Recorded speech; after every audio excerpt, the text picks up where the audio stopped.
নমস্কার বন্ধুরা, টুম্পা ক্রিয়েশনে আপনাদের সবাইকে ওয়েলকাম।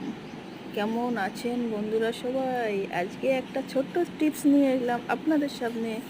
ছোট্ট টিপস, যারা কচুরলতি ছাড়াতে বিভ্রান্ত হয়ে যাচ্ছেন, তাড়াহুড়োর মধ্যে বাইরে বেরোনোর সময়, অফিসে কাজের ক্ষেত্রে তাড়াহুড়ো করে কচুরলতি খাওয়ার ইচ্ছা, কিন্তু চিংড়ি মাছ কচুরলতি দিয়ে এখনও যারা তাড়াহুড়ো করে ছাড়াতে পারছেন না, তাদের জন্য একটা বন্ধুরা, সবার বাড়িতে দেখো এই স্কচব্রাইটটা তো থাকে।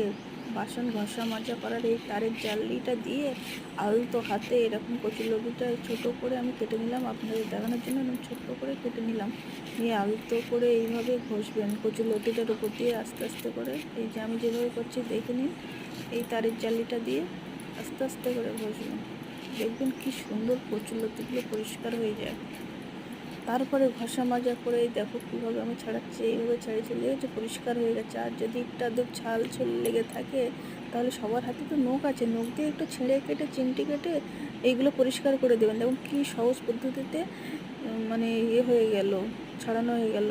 আর এই টিপসটা কেমন লাগলো অবশ্যই কমেন্টে জানাবেন কিন্তু। আর ভালো লাগলে লাইক কমেন্ট অবশ্যই করবেন, পারলে শেয়ার করে দেবেন। এবারে আমি আস্তে আস্তে কচুরলতিগুলো কেটে নেবো, জাস্ট একটুখানি দেখালাম আপনাদের জন্য। ঠিক এইভাবে আমি সবগুলো কেটে নেবো ছাড়িয়ে ছাড়িয়ে। কেমন হলো বন্ধুরা? নমস্কার।